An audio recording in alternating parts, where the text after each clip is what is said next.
दूसरे मुल्कों, दूसरे शहरों और दूसरे इलाकों के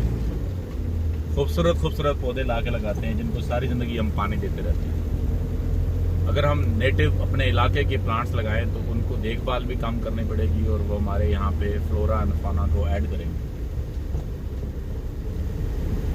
तो यहाँ पे इस एरिया के अंदर मैं क्योंकि बहुत अरसे से आ जा रहा हूँ, तो इस एरिया में पलाई के दरख्त हुआ करते थे जिसको शीशम कहते हैं। तो ज़रा जब कॉलोनीज बनती हैं तो शीशम के दरख्तों को काटा जाता है और फिर उसके बाद ऑर्नामेंटल प्लांट्स लगाए जाते हैं और देखने में तो बहुत अच्छे लगते हैं, बट उनकी लाइफ टाइम मेंटेनेंस रिक्वायर्ड होती है। तो ज़रूरत इस समर की है कि जो नई कॉलोनीज बन रही हैं, नए जो